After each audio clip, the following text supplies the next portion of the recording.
Основните училишта Никола Карев и Раде Кратовче со подршка од училиштето Малина Попиванова се вклучуваат во реализацијата на проектот Инклузија на деца со посебни образовни потреби. Градоначалникот Љупчо Папазов потпиша меморандум за соработка со Сдруженијето за асистивна технологија Отворете ги прозорците, со оглед што општина Кочани е основач на образовните институции кои се носители на проектните активности. Проектот Инклузија на децата со посебни образовни потреби ќе се реализира со подршка од Детската фондација Песталоци. Целта е да им се овозможи еднаков пристап до квалитетно образование на децата со посебни образовни потреби, односно да се реализира инклузија во поширока смисла. Со проектот што се реализира на државно ниво, се обезбедуваат грантови за општините кои се учеснички, како и за избраните училишта. Ке се градат капацитети и ке се работи на воспоставување инклузивна клима во образовните институции. Општина Кочани е една од 12 локални самоуправи во државата која обезбеди 3-годишно учество во проектот Инклузија на деца со посебни образовни потреби. Општина Виница успешно ја комплетираше постапката за избор на оператор кој ќе врши заловување и третман на бездомните куќиња. На тендерската постапка што заврши пред неколку денови, како најповолна е избрана понудата од ветеринарната станица од Виница, со која е склучен договор во нето износ од 350.000 денари.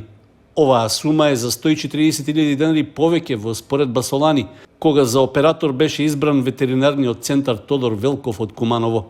Според ценовникот во склучениот договор, надавателот на шинтерските услуги, односно на ветеринарната станица од Виница, како трошок за заловување и третман на едно куче, ќе му се исплаќаат по 8.500 денари во нето износ. Тоа значи дека со сумата што е планирана да се потроши во наредниот едногодишен период, ќе бидат опфатени околу 40 бездомни животни. Обврска на давателот на услугата е по заловувањето да изврши маркирање и чипирање, како и стерилизација на кучињата. Доколку тие имаат видливи обележја од кои можат да се утврди дека имаат собственик, тогаш неопходно е тој веднаш да биде известен. Ако пак се работи за тешко повредени или заболени кучиња кои не можат да се лекуваат, според договорот неопходно е да се изврши итна еутаназија.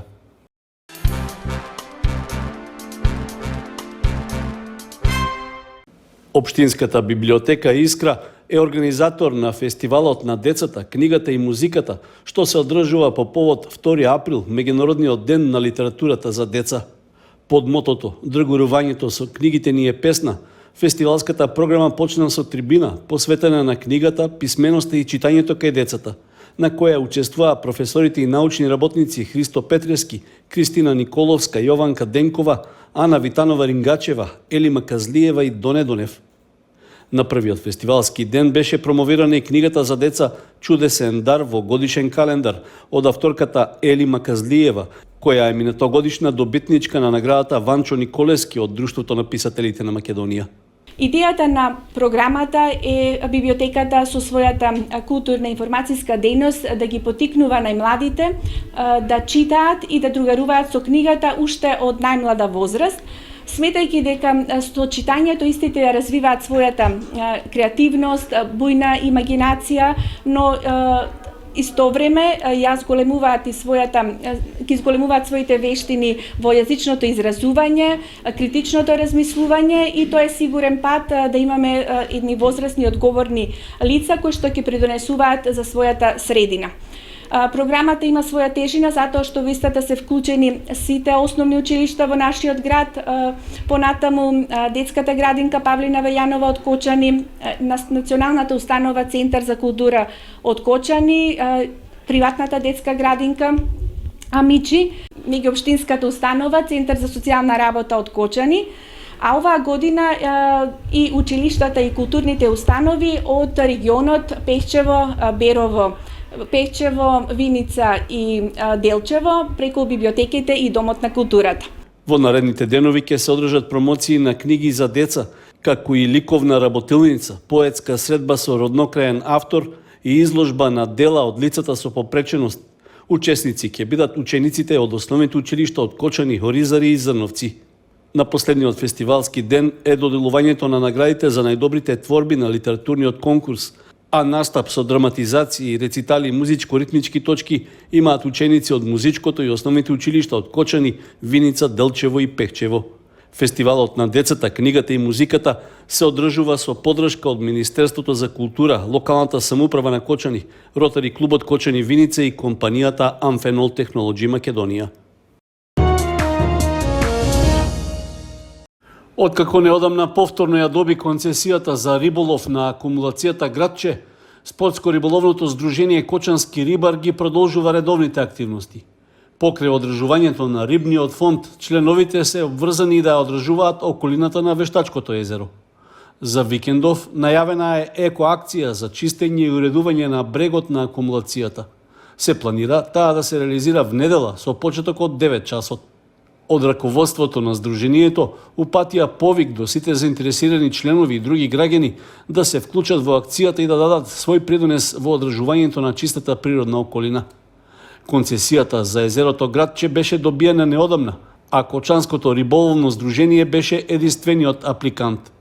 Со добивањето на дозволата ќе продолжат активностите што во изминатите 6 години успешно беа реализирани, а што беа превземени како обврска со концесијата добиена кон крајот на 2016 година.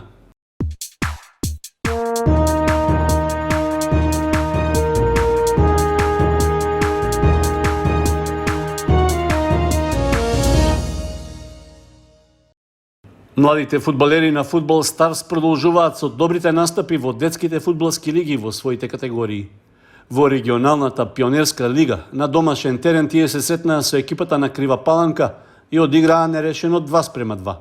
Иако во текот на целиот надпревар фудбалерите од Кочани ја имале иницијативата, сепак на крајот концентрацијата попуштила, па им дозволене на гостинските играчи да си заминат со 1 бод. Во следното коло во регионалната пионерска лига Фудбал Старс ќе гостува во Струмица против силната екипа на Академија Пандев. Целосен успех имаа генерациите 2010 и 2014 во детската лига. Тие се сретнаа со своите врсници од екипата на Младост Оризари и на двата надпревара се постигнати двоцифрени резултати. Надмокиноста на фудбалерите на Фудбал Старс дошла до израз, а потврда за тоа се и резултатите од 10:1, односно 12:0. Во следното коло, нашата екипа ќе гостува во Пробиштип против соодветниот тим на Рудар. Викендов ќе стартува и првенството во Пионерската лига во женска конкуренција, во која Фудбал Старс исто така има своја екипа.